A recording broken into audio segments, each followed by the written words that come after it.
इस किताब की बड़ी अहमियत है। यीशु मसीह कहाँ रहता है? यीशु मसीह कहाँ रहता है?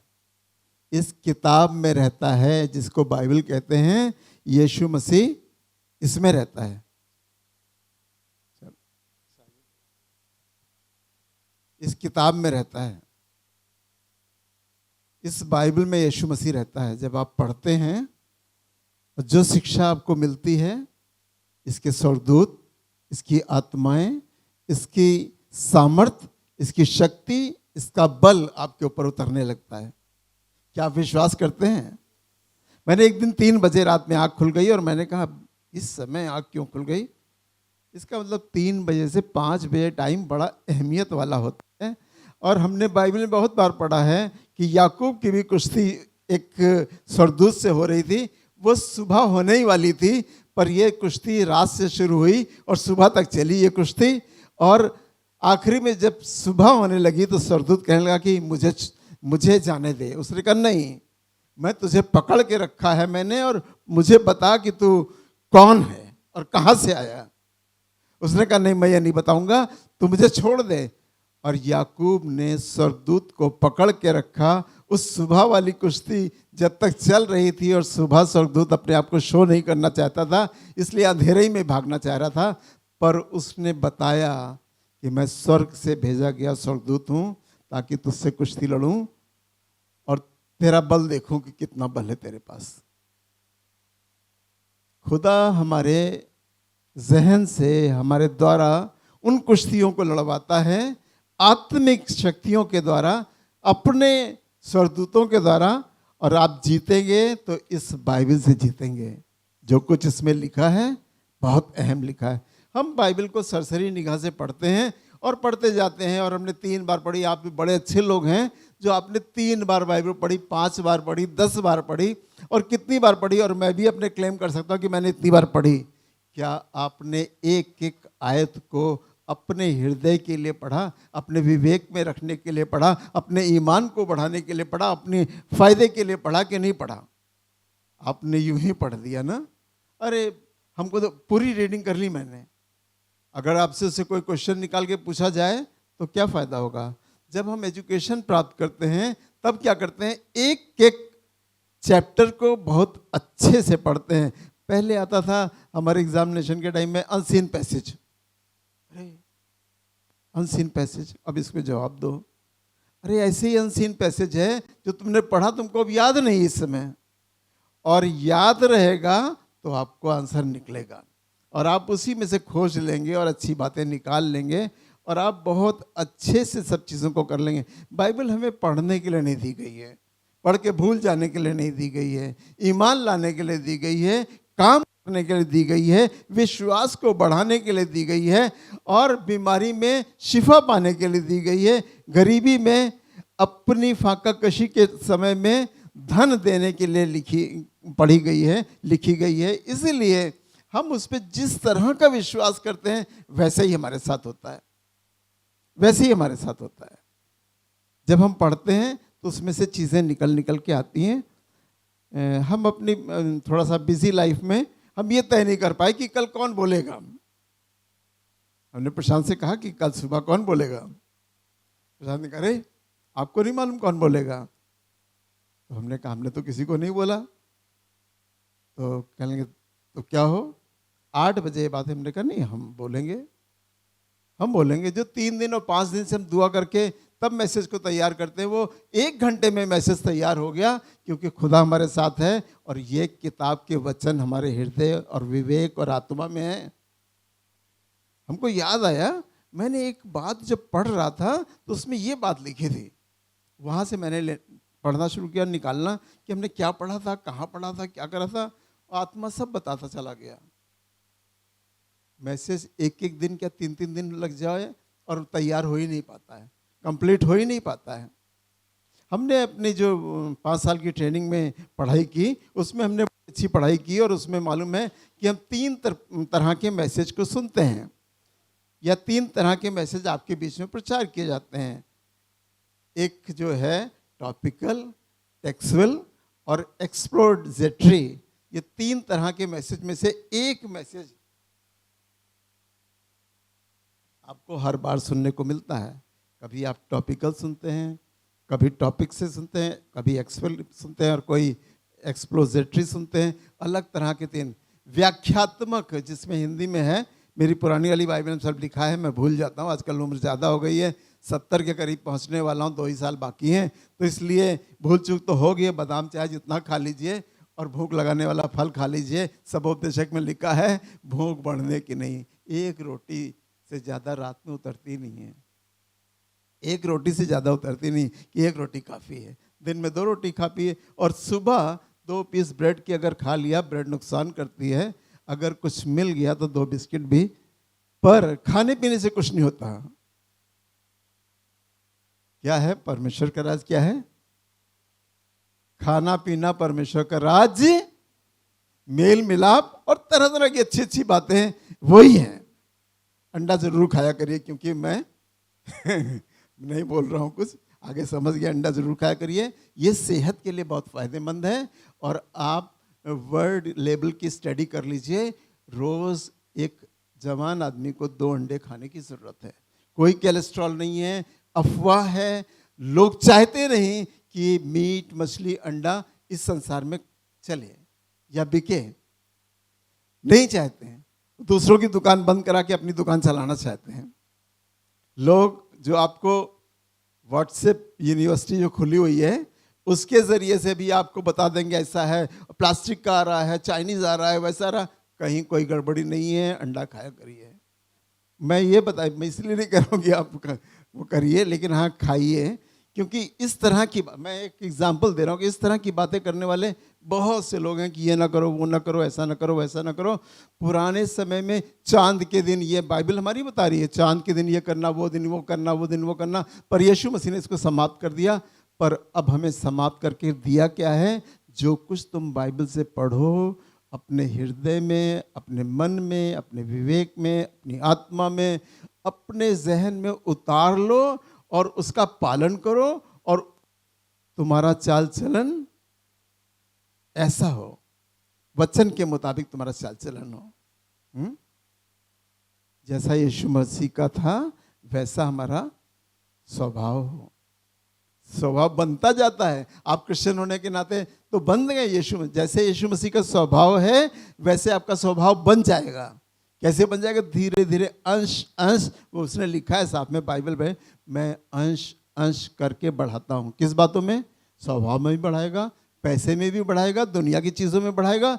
मैं अंश अंश, एक दिन में नहीं बढ़ाएगा, पर अंश अंश करके बढ़ाएगा, और वो बढ़ाने वाला परमेश्वर है। तो आइए वचन की तरफ ध्यान देते हैं। कुलुसियों की पुस्तक 3 अध्याय 12 से 17 पद। आज व्याख्यात्मक वचन मैं आपके सामने प्रचार कर रहा हूँ। जो वचन आपके सामने प्रचार कर रहा हूँ वो व्याख्यात्मक, मतलब व्याख्या करना। किसी चैप्टर को पढ़कर, किसी अंश को पढ़कर उसके अंदर से अच्छी अच्छी बातों को निकालकर आपके बीच में लाना, व्याख्यात्मक। कुलुसियों की पुस्तक 3 अध्याय और 12 पद।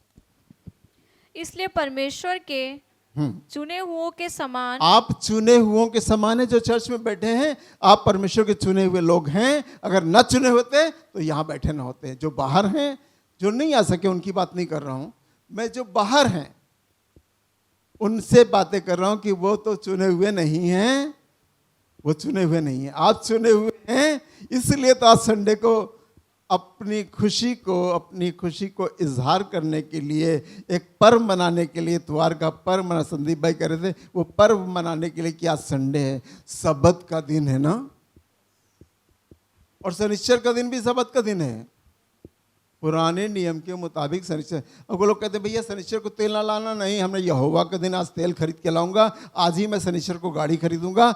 ये सब बातें हमको ठुकरानी है। ये हमारे अविश्वास से हमें विश्वास में डेवलप करती हैं। अगर हमारे पास 25% का ईमान है तो हमें 26% में शनिश्चर को सरसों का तेल खरीद के लाने में वो 26% में अपग्रेड कर देती है। मैं शनिश्चर को तेल खरीदता हूँ, ये ना करना, वो ना करना, ये सब बाइबल नहीं सिखाती। जो कुछ करो वो क्या करो? प्रभु के, यीशु मसीह में तेरे नाम में ये तेल को खरीद रहा हूँ, इसको सर पे लगाऊंगा तो एनॉइंटिंग आ जाएगी, शनिचर को खरीदना, यहोवा का दिन है और आज मुझे काम करना अवश्य है। मैं शनिचर को दुआ करता हूँ तो बहुत मगन होता हूँ, बहुत मुझे मजा आता है। मैं जितना यीशु मसीह को, मैं उतना ही यहोवा को ही मानता हूँ। यहोवा को मानना बहुत अच्छा है, पर हमको यीशु मसीह के थ्रू ही चलना पड़ेगा, यहोवा के पास हम नहीं पहुँच पाएंगे। पर यहोवा का वचन हमें इसलिए अच्छा लगता है कि हमारी ज़िंदगी की उम्र वो 120 साल बताता है और यीशु मसीह हमें 80 साल बताता है। नया नियम हमें 80 साल उम्र बताता है और बल के कारण और भी आगे आप जाएंगे। ऐसा मत सोचिए कि आपकी उम्र खत्म, आप 100 साल जिएंगे, 120 साल जिएंगे। पर ऐसे लोगों से मैंने सुना है कि नहीं, हम यहोवा के मानने वाले हैं, हम पुराना नियम मानते हैं, पढ़ते हैं और हम 120 साल जिएंगे और आज तक वो हैं। और उनसे केक की रेसिपी हम पूछते हैं कि आप बताइए केक की रेसिपी कैसे बनाते हैं। केक नाम बता दूं तो चतरी हैं उनका नाम चतरी है और वो बताते हैं और उम्र भी बहुत अच्छी है और अभी भी बहुत पैदल चलते हैं, बहुत काम करते हैं। रहते हैं विकास नगर में और अक्सर फ्राइडे सैटरडे को केसर बाग से आके मीट बढ़िया खरीद के ले जाते हैं। आइए वचन की तरफ चलें जी। इसलिए परमेश्वर के चुने हुओं के समान, आप चुने हुओं के समान अपने आप को मान लीजिए। आज आप मान लीजिए कि आप परमेश्वर के चुने हुए लोग हैं, उसके समान हैं जी, जो पवित्र और प्रिय हैं। अरे आप बहुत पवित्र हैं और बहुत प्रिय हैं। पवित्र कैसे हैं? आदमी सोचता है कि हम पवित्र कैसे हैं, नहा लेने से पवित्र हो जाएंगे? नहीं। पुराने कपड़े पहने तो इसलिए आप पवित्र हैं? नहीं।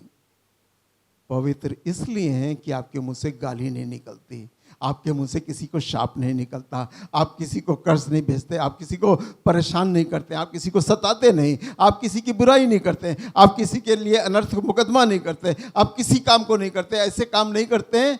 इसलिए आपकी पवित्रता, आपकी जो कुछ मुंह से निकलता है क्या करता है? वही तो मनुष्य को अशुद्ध करता है। जो कुछ मुंह में जाता है, बाइबल बताती है, बाइबल बहुत अच्छी चीज़ है, पढ़िए तो मज़ा आने लगेगा। जो कुछ मुंह से जाता है, कौन सा मीट खाते हैं आप? हैं? चिकन नहीं खाते हैं, आलू खाते हैं, अंडा खाते हैं? नहीं। ये सावन का महीना चल रहा है, आप बिल्कुल ना खाइए। अरे आप रोज़ खाइए, अब तो सस्ता है, हम तो मछली रोज़ लाएंगे क्योंकि अब सस्ती है। उनको मना किया गया, हमको खाने के लिए कहा गया। पंडित जी हमारे यहाँ से अंडे खरीदते हैं, हमारी दुकान के बगल में पंडित जी हैं, वो हमसे अंडे खरीद रहे हैं। हमने कहा जब ये खा रहे हैं, ये रास्ता दिखा रहे हैं, खाना नहीं और खुद खा रहे हैं। पर इस बात को याद रखिए, जो कुछ मुंह में जाता है वो मनुष्य को अशुद्ध, और जो कुछ मुंह से निकलता है वही अशुद्ध करता है। इसके मतलब पवित्र जो है, आप अपनी गाली नहीं बकते, आप बुरे काम नहीं करते, तो इसलिए आप पवित्र हैं। अपनी पवित्रता आप अपने को चेक करिए कि कितने हम पवित्र हैं। आप पवित्र हैं क्योंकि आपने कई साल हो गए गाली बकी थी, उसके बाद बकी नहीं, और कई साल हो गए हमने ये बात गुस्से में कह दी थी, अब कही नहीं जी। जो पवित्र और प्रिय हैं, आप प्रिय हैं, यीशु मसीह के आप बहुत प्रिय लोग हैं, क्योंकि आप पहले गाली बकते थे। मैं भी जब कंचे खेलता था गाली बक देता था, अबे तुमको भी। लेकिन अब कंचे नहीं खेलते हैं, तो बड़े हो गए, हम तो प्रिय हो गए यीशु मसीह के। जब से प्रिय हो गए तब से हमारे चरित्र बदल गया, चरित्र का निर्माण हो गया। बपतिस्मा ले लिया तो और सब चीजें छूट गई, बुराइयां पाप धुल गए वहीं से, और हम यीशु मसीह में गाड़े गए और फिर से जिलाए गए। अब नया मनुष्यत्व आ गया, नई आत्मा का अभिषेक आ गया, नई सामर्थ आ गई, नई शक्ति आ गई, नए विचार आ गए, सोच बदल गई, हमारे सब चीजें। अब गाली सुनकर हम गाली नहीं देते हैं, हम मुंह मोड़ देते हैं, हम किसी के विरुद्ध बात नहीं करते हैं। एक आदमी ने मेरा 2600 रुपया नहीं दिया, तो हमने कहा कि पैसे नहीं दोगे? फिर एक बार गुस्सा कर कहा, तुम दोगे कि नहीं दोगे बता दो। लग रहा कि मेरा हाथ कोहनी में ऐसे हो गया कि लगता छूट जाएगा। फिर मैंने अपने आप को कंट्रोल किया, हमने कहा नहीं, खुदा के सामने रखेंगे। और आकर मैंने दुआ की, हमने कहा मैंने गलती करने से बच गया। और मैंने आके दुआ की, हमने कहा यीशु मसीह, ये मेरा बड़ा कीमती पैसा है और बहुत कम इसमें प्रॉफिट है, और इसने मेरा पैसा नहीं दिया। दुआ करके छोड़ दिया। कोविड के बाद जब मैं वहाँ गया, हमने कहा भैया उदय कहाँ है? तो कहने उदय पैसे बाकी हैं? उन्होंने कहा हाँ। कह रहे वहाँ मिलेंगे आपको। हमने कहा चलो भैया भला हो गया।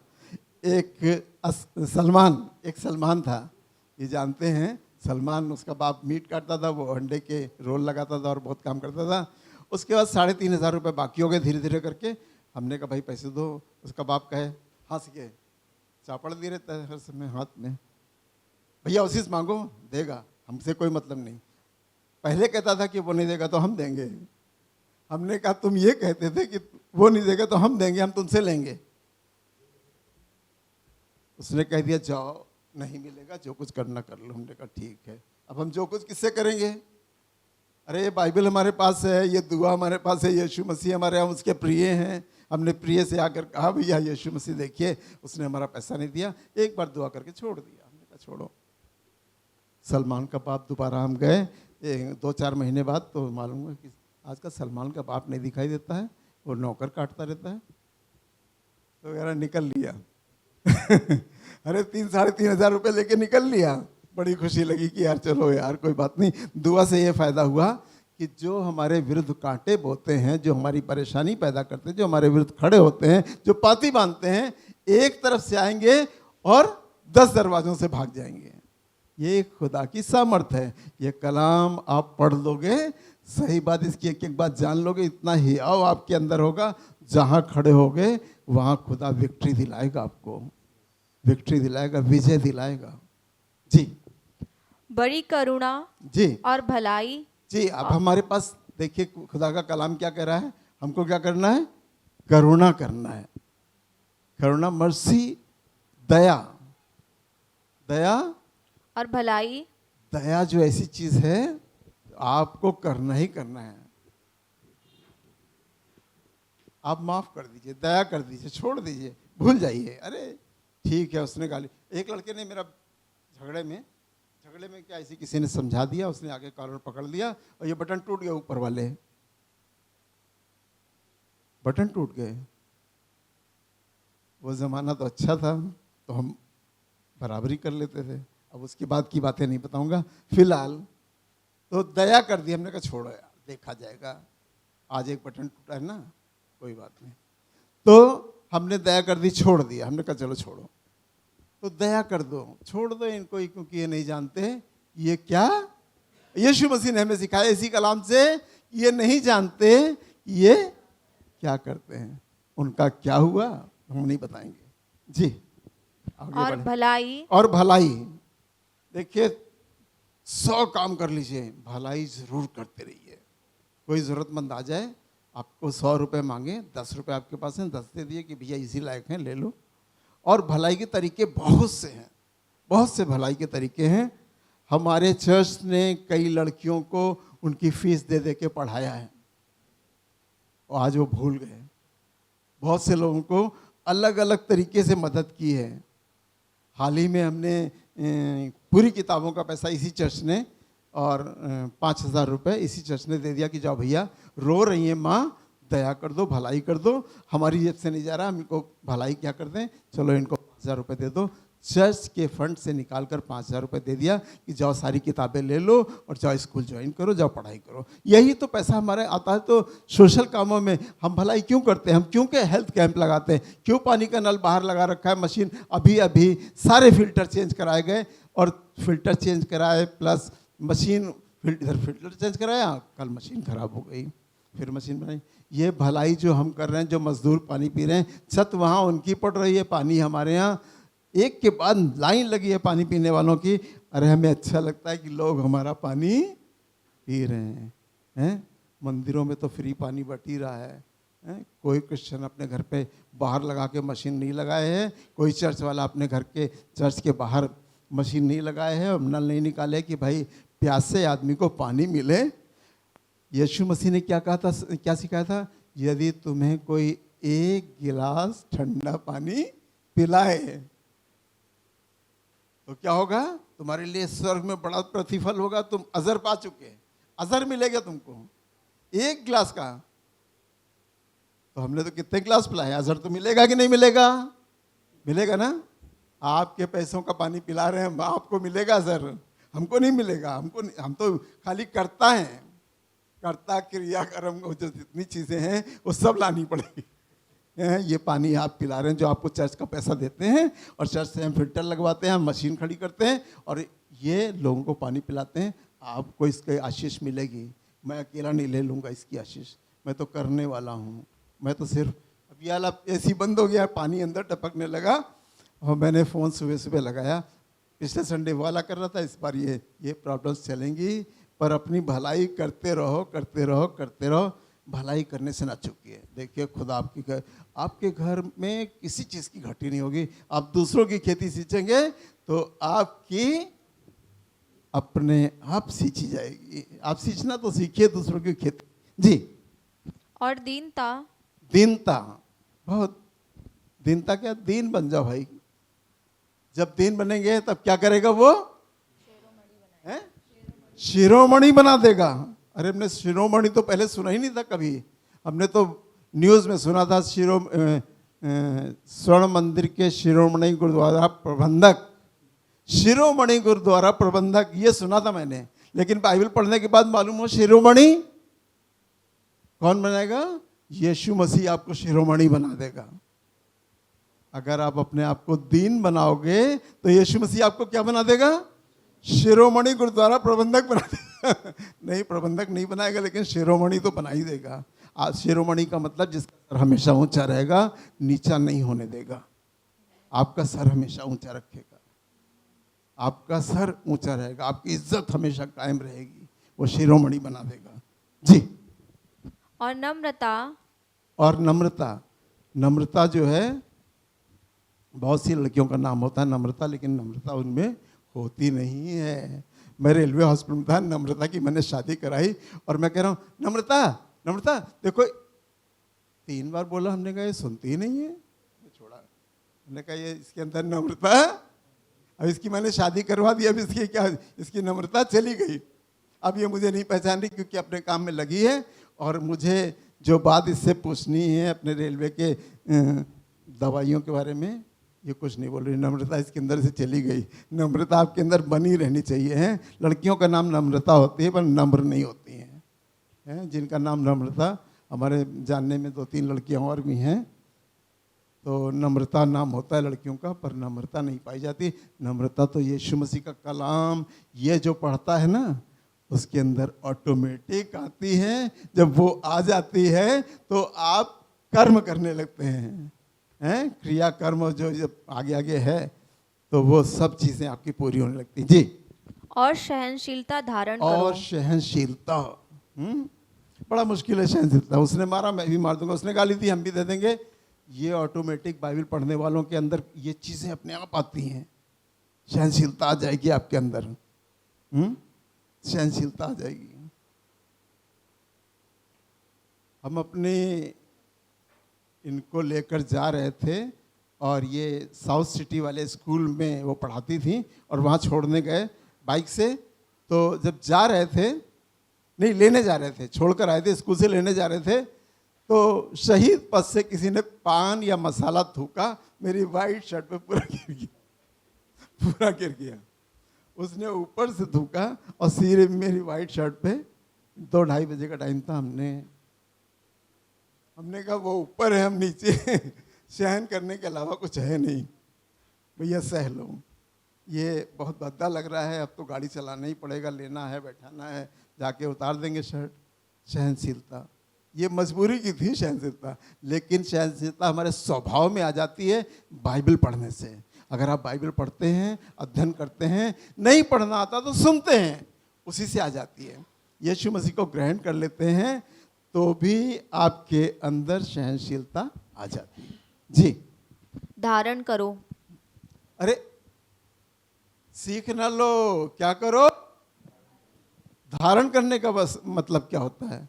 अरे भैया कहते क्या कहें, ये वस्त्र धारण करो, ये वस्त्र, जोगिया वस्त्र धारण करो, साधु बन जाओ।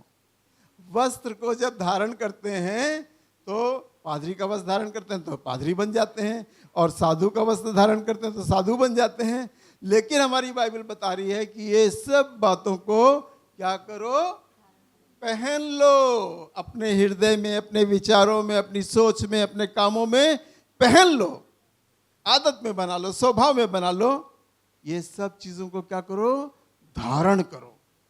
ये धारण वाला वर्ड मेरे को रोक गया कुछ देर के लिए। बहुत कम समय में वचन को तैयार किया, पर आत्मा जब चाहेगा, जब आत्मा आपकी स्थिति को जानता है कि आदमी बहुत बिजी है, और आत्मा में ऐसी खुलती गई बातें, ऐसे खुलती गई, परत पे परत खुलती चली गई, और सब चीज़ें मेरे दिमाग में, जहन में आने लगी, और बहुत इजी वे में 40-45 मिनट में ये कल वचन 8 बजे के बाद तैयार हो गया। और जल्दी से उठा, हमने कहा 9 बजे अंदर की दुआ करना, चर्च की दुआ करना है, और ब्रदर की सिस्टर वाइफ एडमिट हो गई, उनकी लिए दुआ करना है। इतना बिजी शेड्यूल था। सैटरडे तो हमारे लिए यहोवा का दिन जरूर होता है, लेकिन व्यस्तता से बहुत भरा होता है। मैं नहीं पहुंच पा रहा था, तो मैंने प्रशांत को कहा कि तुम जल्दी से हॉस्पिटल पहुंच जाओ और जाकर दुआ करके आ जाओ। मैं अभी व्यस्त हूं और मुझे फिर अब मैसेज तैयार करना है, पता नहीं कितना टाइम लग जाए। तो धारण करना है। ये सब चीजें जो हम सीखते हैं, जो पढ़ते हैं, हमें क्या करना है? अगर आप धारण करेंगे तो फिर ये उतरेंगे नहीं आपके अंदर से। ये धारण कहाँ होती है? हमारे विवेक में, हमारी आत्मा में, हमारे हृदय में, हमारे मस्तिष्क में, और कोई जगह बता दीजिए आप, वहाँ भी ये धारण हो जाती हैं। मतलब बैठ जाती हैं, समा जाती हैं, अपनी जगह बना लेती हैं, अपना स्थान बना लेती हैं। तो आपका स्वभाव, जैसा यीशु मसीह का स्वभाव था, वैसा आपका स्वभाव हो जाता है। लिखा है कि वो गाली सुनकर गाली, अरे तो आप भी तो वही हैं। कोई क्रिश्चियन आदमी गाली सुनकर गाली देता, कहता है मुंह मोड़ देता, कहता चलो यार ये तो बेवकूफ आदमी गाली बक रहा है, चलो इसको छोड़ दो इसको। गाली सुनकर गाली नहीं देता था, वही तो आपने स्वभाव ले लिया। यीशु मसीह भी करते थे, वही आप करते हैं। थोड़ा वो ऊपर बैठे हैं, वो थोड़ा आप नीचे बैठे हैं, लेकिन आप धारण कर रहे हैं। एक एक चीज़ को धारण, जो आप सीख रहे हैं, जो सुन रहे हैं, वो सब आप धारण कर रहे हैं। ये बहुत अच्छी बात है कि हमारी कलीसिया उन चीज़ों को धारण कर रही है। जी, कंप्लीट हो गया 17 तक ना। और यदि किसी को किसी पर दोष देने का कोई कारण हो, ये भी बात सही है ना। मान लो राहुल करेंगे, अरे पाजी साहब से कहो, जब ये कहो तो ये वाली बात सुनते नहीं, वो वाली बात अपनी बताने लगते हैं। किसी को दोष देने का कारण हो तो एक दूसरे की सह लो। तो एक दूसरे को सह लो। आज इनको वक्त नहीं, इसलिए बात नहीं करें, सीधे मुंह बात ही नहीं करें आज। पर दोष ना लगाओ और सह लो कि वक्त नहीं है इनके पास, शायद इनका मूड खराब है, शायद इनकी आज पर प्रॉब्लम है, तो सह लो। किसी तरह से आपके साथ भी व्यवहार ऐसा हो, कोई आपके साथ बुरा व्यवहार करे तो उसकी सह लो। यही तो स्वभाव यीशु मसीह का था, वही हमारे अंदर आ रहा है। जी, और एक दूसरे के अपराध क्षमा करो। ये वाली बात भी बहुत अच्छी है ना, एक दूसरे के अपराध को। ये बड़ी मुश्किल है। आए हमारे बाप की दुआ में तो हम लोग बोलते हैं क्या बोलते हैं? क्या बोलते हैं आए हमारे बाप की दुआ में? हाँ, जैसे हम दूसरों के पापों को क्षमा करते हैं, वैसे ही हमारे अपराधों को भी। खाली बोल के निकल जाते, करते नहीं हैं। आए हमारे बाप की दुआ, कौन कौन आए हमारे बाप की दुआ करता है? हाथ उठाएं। लॉर्ड्स प्रेयर करना बहुत ज़रूरी है। पहली दुआ में जब सुबह सुबह मैं यहाँ आता हूँ तो पहले लॉर्ड्स प्रेयर ज़रूर करता हूँ, और बहुत नींद में होता हूँ तो फिर सोचता हूँ कि दुआ तो कर ली, बाहर निकल के अरे हमने लॉर्ड्स प्रेयर तो करी नहीं है, यहोवा की प्रार्थना तो करी नहीं, पिता से जो कहना था वो कही नहीं। फिर लौट के आता हूँ, तो कोई बात नहीं, आज 2 बार हो जाएगी, भूल गया मैं किया कि नहीं किया, फिर मैं दोबारा करता हूँ।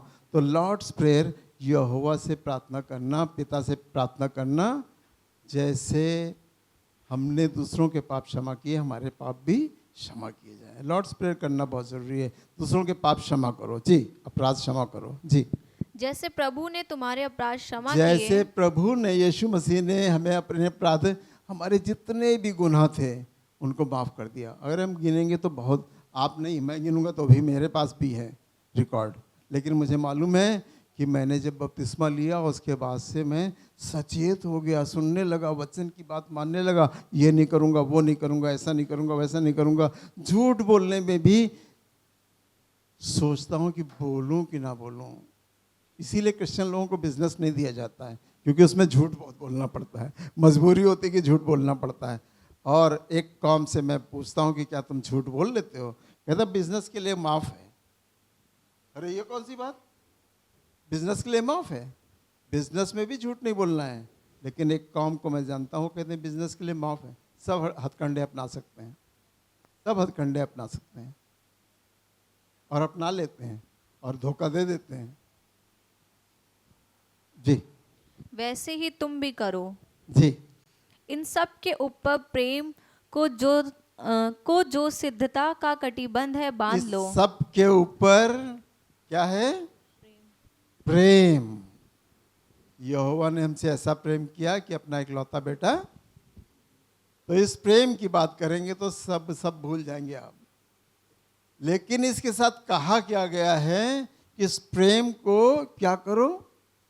जो सिद्धता का कटिबंध है। सिद्धता कहां से आएगी? जब तक आप बैरियों से अपने प्रेम नहीं करेंगे। हमारे बैरी हमको मिलेंगे तो हम एक बार उनसे टाइम वेस्ट जरूर करेंगे, वो एक्सेप्ट करेंगे कि नहीं करेंगे कोई बात नहीं, लेकिन हमारे बैरी हमसे मिलेंगे तो हम करेंगे। यही तो सिद्धता की पहचान है। सिद्धता की पहचान यहीं से शुरू होती है कि अपने प्रेम करने वालों से तुम प्रेम करते हो तो इससे क्या लाभ? अपने बैरियों से भी प्रेम करो, तब जो स्वर्ग में बैठा है वो तुम्हें देखेगा और तुम्हारे पास विशेष अनुग्रह करेगा। आप विशेष अनुग्रह चाहते हैं तो अपने बैरियों से प्रेम करिए, अपने बैरियों से प्रेम करिए, तब आप उसके सर पर क्या करेंगे? लिखा है कि नहीं मुझे तो नहीं याद है, लेकिन थोड़ा बहुत याद आता है, अंगारे बरसाने का काम करेंगे। लिखा है ना? जब आप अपने बैरियों से प्रेम करेंगे तो क्या करेंगे? आप उसके सर पर अंगारे बरसाने का काम। अभी हम तो चाहते हैं कि अंगारे बरसे हैं उसके सर पे, तो क्या करना होगा? अंगारे लेके जाके थोड़ी बरसाने हैं, वचन के मुताबिक उसके सर पे अंगारे बरसवा दीजिए। आप उस जो आपसे नमस्कार नहीं करता उसको नमस्कार ठोक दीजिए। और क्या हाल है? ठीक है, अच्छा, बहुत अच्छी बात। तो आप उससे प्रेम करेंगे। खुदा क्या कहे? अपने बैरियों से ऐसी बातें, हाय हेलो, तो वो अंगारे फेंकेगा, कहेगा ये तुम बहुत दुष्ट हो। वो बात कर रहा, तुम बात नहीं कर रहे, तुमने टाइम वेस्ट नहीं लिया, अब अंगारे मैं बरसाऊंगा। बाइबल यही सिखा रही है कि जो प्रेम तुमसे विरोध करते हैं उनसे प्रेम करो तो मैं उनके सर पे अंगारे बरसा दूंगा। आग बरसाने वाला परमेश्वर हमारे साथ है। मजबूत हो जाइए, जोरावर होइए, गर्व से कहिए कि मैं मसीह हूँ। हैं आजकल लिख कर आता है बड़ा व्हाट्सएप पे, फेसबुक पे, गर्व से कहिए मैं मसीह हूँ। हाँ, हम अंदर तो बोल ही सकते हैं, हम बोल सकते हैं सबके सामने कि गर्व से कहिए तो मैं मसीह हूँ। आज के ज़माना बड़ा मुश्किल आ गया ना। मैं यहाँ से बिजनेस करता था, कानपुर से परचेजिंग करता था, लखनऊ में आके बेचता था। बहुत चीज़ें जो यहाँ पे शॉर्ट होती थी, मैं बाजार में पूछता था तुम्हारे पास क्या शॉर्ट है, तुम्हारे पास क्या शॉर्ट है? भैया इलेक्ट्रॉल नहीं मिल रहा है। हमने कहा अच्छा, और क्या शॉर्ट है? भैया ये नहीं, मूसा का गुल नहीं मिल रहा है, मंझन। हमने कहा अच्छा। तो मैं इंटरसिटी पकड़ता था और छोटी वाली बाइबल लेके निकलता था। इंटरसिटी जैसी पकड़ता था, जैसी चली वैसी नया नया निकाला। देखा मैंने कि आज कितना पढ़ लूँगा, आज कितना पढ़ लूँगा। जब कानपुर पे आई तो मैंने बंद करी किताब। खुदा पादरी ऐसे नहीं बना देता है। मन और हृदय और विवेक और आत्मा बचपन से देखता है कि चलेगा कैसा, ये चल पाएगा कि नहीं चल पाएगा। और जब एक बार की बात है, जैसी मैंने खोला, मैं ऐसे बैठा था और एक लड़का आके बैठ गया मेरे सामने, और बैठकर उसने कहा कि थोड़ी देर में पढ़ते पढ़ते उसने एक बार देखा कि ध्यान हटा ही नहीं रहे। जरा सा ध्यान हटा, आया, इधर झांका तो ध्यान हटा, तो उसने कहा कि आप क्रिश्चियन हैं? हमने कहा हाँ। बड़ा खुश हुआ, कहने हम समझ गए आप क्रिश्चियन हैं। लोग तो इधर उधर की बातें करें, चक्कर चक्कर चक्कर चक्कर पकड़ लगाए हैं, लेकिन आप अपने काम में लगे हो। वहाँ से उतरते थे फौरन, सबसे पहले 10 रुपये का एक गिलास मट्ठा, फिर इसके बाद अब नाश्ता पानी वहीं होगा, 10 रुपये में 4 पूड़ी और उसमें रायता सब्जी 3 तरह की है सब। उस समय बहुत सस्ता था। और इसके बाद अनार का जूस। अब हम अपने काम पे पहुंचे कि मुझे इलेक्ट्रॉल कहाँ से खरीदना है, मुझे मूसा का गुल कहाँ से खरीदना है, और कौन सी चीज़ बुकिंग करा के जाएगी और कौन सी चीज़ लीगल है जो हम हाथ में ले जाएंगे। इलीगल को मैं बुक करा के लाता था। चलिए हम इन बातों को छोड़ें। तो बता रहे हैं कि आप हर जगह अपने आप को शो कर, अब आज के ज़माने में कोई शो नहीं करता गर्व से कहो मैं क्रिश्चियन हूँ, है नहीं करता। उस समय तो हम डरते नहीं थे, ना कोई मामला था। तो जब देखो जब बाइबल लेके घूमते थे और पढ़ते ना शुरू कर देते थे और रास्ते भर पढ़ते चले जाते थे। जी। मसीह की शांति जिसके लिए तुम एक देह होकर बुलाए भी गए मसीह हो। की शांति, आपके घर में शांति है कि नहीं है? मसीह की शांति जो तुम एक देह होकर, अब ये कलीसिया में क्या अलग अलग देह हैं?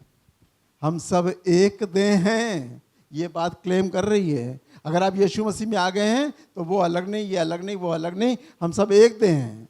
इनको दर्द हो रहा तो हमको भी दर्द हो रहा, उनकी वाइफ बीमार है तो हमारे लिए हमारी भी कुछ लगती है, वो हमारे लिए बीमार है। अब उनको तकलीफ है तो मुझे भी तकलीफ है। इस शरीर में जितने अंग हैं उस तरह से आप हमारे लिए हैं। हम आपकी हमदर्दी करते हैं, हम आपके लिए दर्द रखते हैं। आपका हाथ कट जाए तो हम भी कहेंगे लो हम बांध दें, लो हम लपेट दें, ब्लड कम हो गया तो चलो हम दे दें। हम एक देह हैं, कलीसिया में हम एक देह हैं, इस बात को भी याद रखिए। जी। तुम्हारे हृदय में राज्य करे। क्या चीज़ राज करे? मसीह की शांति। मसीह की शांति तुम्हारे हृदय में, हम गाते हैं वो राज्य करे, वो राज्य करे, लेकिन मसीह की शांति ये बाइबल पढ़ने से आपके हृदय में राज्य करने लगेगी। जब राज्य हो जाएगा तो फिर क्या होगा? आप हंसमुख बने रहेंगे। आपका चेहरा हंसमुख, राहुल की माँ हंसमुख रहती है हमेशा, उनको देख लो तो हंसी आ जाती है कि वो खुद ही हंसमुख रहती है। तो बहुत से लोग हैं जो हंसमुख रहते हैं। ये शांति जब आपके अंदर होगी, इनके पास दुखी नहीं होता तभी तो ये हंसमुख रहती है।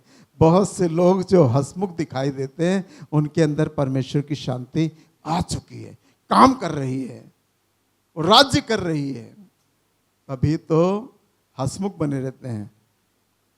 हम तो कोशिश भी करते हैं कि हंसमुख बने रहे तो रह नहीं पाते, क्योंकि ऐसी सी परिस्थितियां आती हैं, ऐसी सी मुश्किलें आती हैं कि हमारे चेहरे समय समय पर बदलते रहते हैं।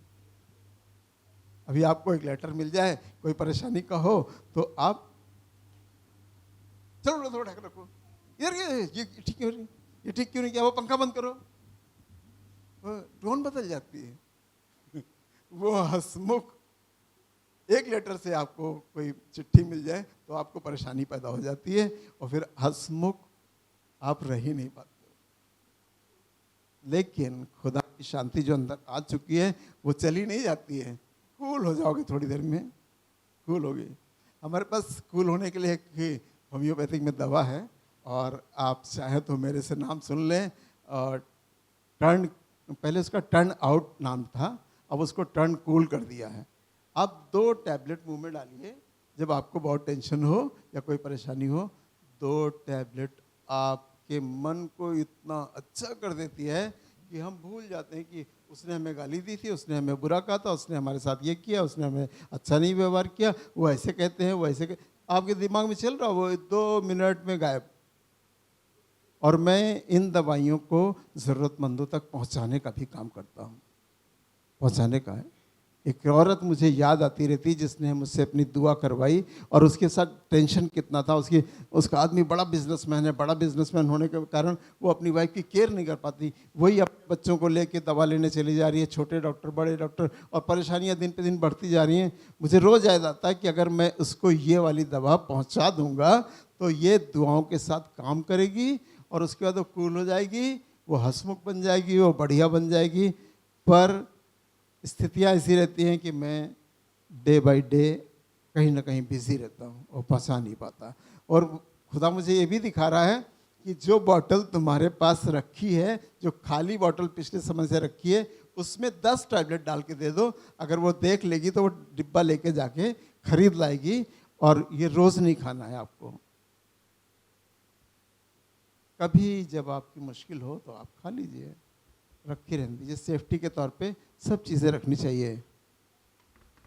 हम धन्यवाद करते हैं। देखिए, हमको बाइबल से सीखने को सब मिलता है। अब जैसे एक सीन आपको दिखाना चाहता हूँ, इसको सीन समझिए। बाइबल की आयतों को आप सीन बनाएंगे तो आप अपनी आंखों में उसकी तस्वीर बनाएंगे। सीन का मतलब तस्वीर बनाएंगे। अब एक जगह मूसा मर गया, मूसा मर गया तो खुदा ने कहा कि स्वर्गदूत से कहा, जाओ मूसा की लोथ लेकर आओ। अब स्वर्गदूत यहाँ से चला मूसा की लोथ लेने, और पृथ्वी पर शैतान है, और शैतान आके मूसा के पास पहले खड़ा हो गया, क्योंकि वो नज़दीक है, वो दूर से आ रहा है। और कितना टाइम लगेगा ये तो नहीं बता पाऊंगा, स्वर्गदूत पहले पहुंचेगा, लेकिन शैतान पहले पहुंचा था और कह रहा कि नहीं, मूसा की लोथ को मैं ले जाऊंगा, ये मेरी हक की है। और स्वर्गदूत कह रहा मैं ले जाऊंगा।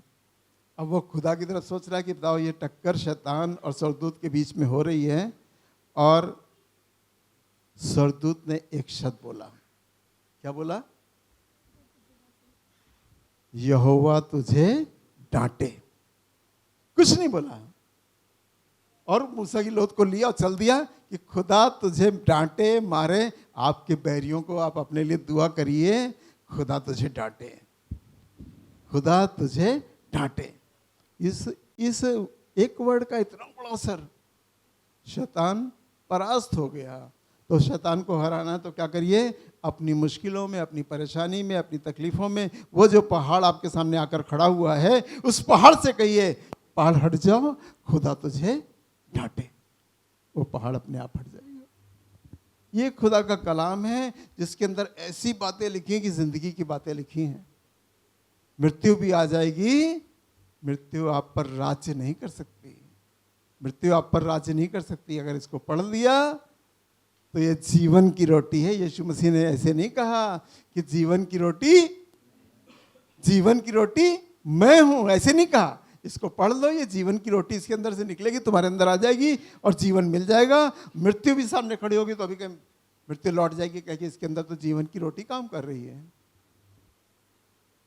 आंखें धुंधली हो गई हैं तो भी बिना चश्मा लगाए गाड़ी चल जाएगी।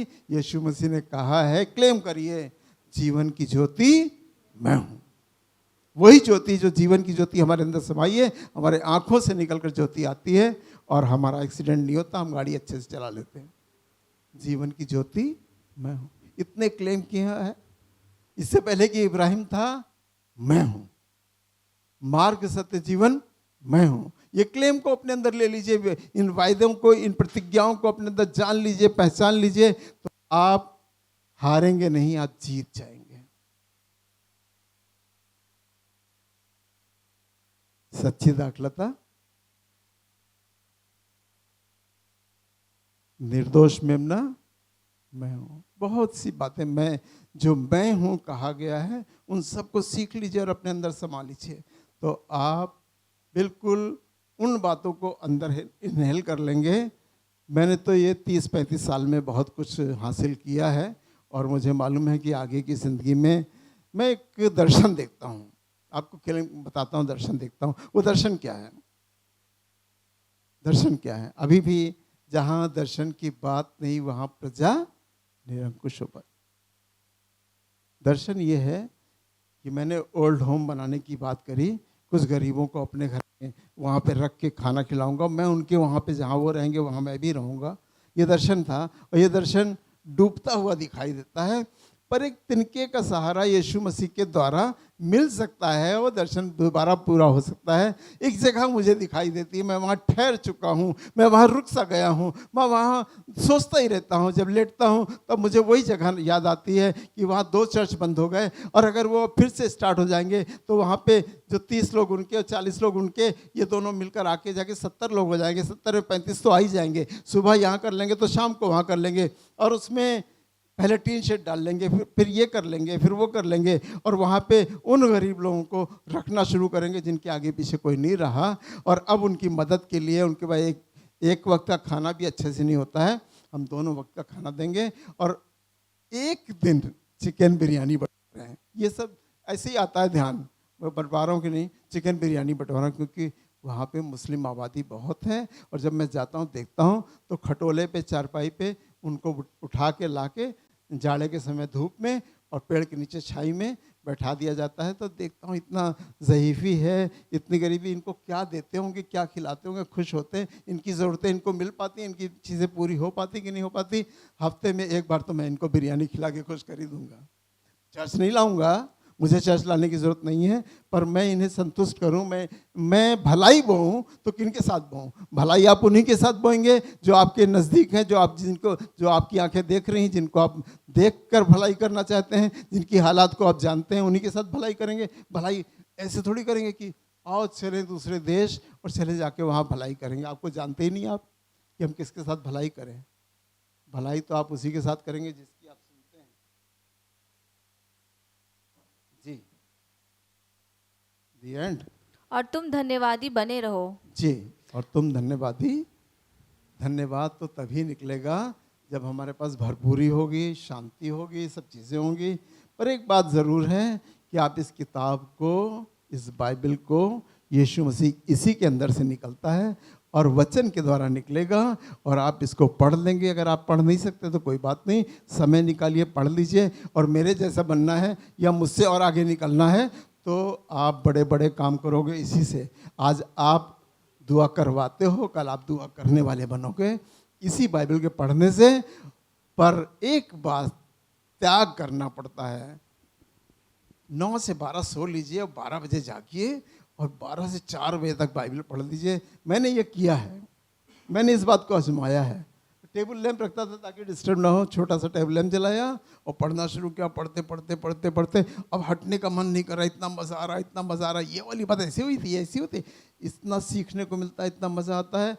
आत्मिक शक्तियाँ आपके पास आना शुरू कर देती हैं, आत्मिक सामर्थ्य आपके पास आना शुरू कर देती है, खुदा का आत्मा आपके अंदर काम करने लगता है। वो चीज़ें, कितनी चंगाइयाँ मैंने की हैं मुझे नहीं मालूम, ये खुदा का आत्मा था जिन्होंने चंगाइयाँ की हैं। कितने लोगों को मृत्यु नहीं आती थी, मैंने उनकी मृत्यु के लिए, शांति के लिए, उनके पाप क्षमा के लिए दुआ की और उनको मृत्यु आई 24 घंटे के अंदर। जो काम मैंने अपनी ज़िंदगी में पहले कर लिए, शायद आज मेरे पास मौके नहीं, ना तो वो समय रहा ना वो मौके रहे। लोगों के मुकदमे में खड़े हो गए तो मुकदमा जिता कर दिखाया, भले मुझे गवाही देनी पड़ी पर मैंने जिता के दिखाया। हमने कहा नहीं, यह मुकदमा तुमको जिताएंगे। अगर आप पे भी कोई मुकदमा है तो ये जान लीजिए कि न्याय करने ने ऊपर बैठा है, न्याय करने वाला ज़रूर है कि आपका फेवर दिखाएगा। जो मुझे सामर्थ्य देता है उसमें मैं सब कुछ कर सकता। सब कुछ का मतलब, याकूब की तरह कुश्ती लड़नी हो तो कुश्ती लड़ सकता हूँ, मुकदमा लड़ना हो तो लड़ सकता हूँ, किसी को चंगाई करना है तो कर सकता हूँ, किसी की भलाई करनी है तो कर सकता हूँ, किसी को एक गिलास पानी चाहिए तो मैं पिला सकता हूँ। छोटी छोटी बातों को करना सीखिए, आपसे खुदा बड़े बड़े काम करवाएगा। लिखा है बाइबल में, जो थोड़े में दयानतदार रहता है उसको बड़ा क्यों नहीं दिया जाएगा। थोड़े में भलाई करने के लिए तुम इतना इतना करते हो, अपनी जेब से निकाल के दे देते हो, अपने मटके का आटा दे देते हो, अपने घर की चीजें उठा के दे देते हो, तो तुम्हारे लिए खुदा तुम्हारे लिए भी करेगा। और ताकि तुम दूसरों के लिए और करने पाओ, जो थोड़े में दयानतदार रहता है उसके लिए परमेश्वर बड़े कामों को करेगा। ये आपके लिए है, विश्वास कीजिए। मेरी एक बात मानिए, मेरी आज रिक्वेस्ट सुनिए, आप एक टाइम बांध लीजिए, इस किताब को बड़े अच्छे से अध्ययन कीजिए कि आपको एग्जामिनेशन आएगा तो उसमें इसका आंसर लिखना है। ऐसे पढ़िए कि एग्जामिनेशन आएगा तो मुझे आंसर। एग्जामिनेशन क्या आएगा? परीक्षा आएगी आपकी। परीक्षा में क्या होगी? किसी तरह की मुश्किलें आ सकती, बीमारी आ। महिमा से पहले क्या आती है? महिमा से पहले, महिमा आएगी बाद में, पहले आपको परखा जाएगा, ईमान परखा जाएगा, थोड़ा सा परखा जाएगा जिस लेवल के आप हैं। लिखा है वो ऐसी परीक्षाओं में नहीं डालता जिससे आपका निकास ना हो सके, या आप जितनी सहन कर सकते हैं उतनी बड़ी आपको परीक्षा मिलेगी और परीक्षा में पास कराना उसका काम है। ये किताब आपको हर दिशा में, हर दिशा में, चाहे बिजनेस हो, चाहे बीमारी हो, चाहे किस तरह के भी दर्द हो, मुश्किलें हो, परेशानी हो, तकलीफ हो, आप इसके अध्ययन से आंसर निकालेंगे उस समय बाइबल क्या बताती है? तुम्हारा मुकदमा कौन लड़ेगा? है कोई बोल ही नहीं रहा, किसी को मालूम ही नहीं, इसका मतलब पढ़ा नहीं आपने है। तुम्हारा मुकदमा कौन लड़ेगा?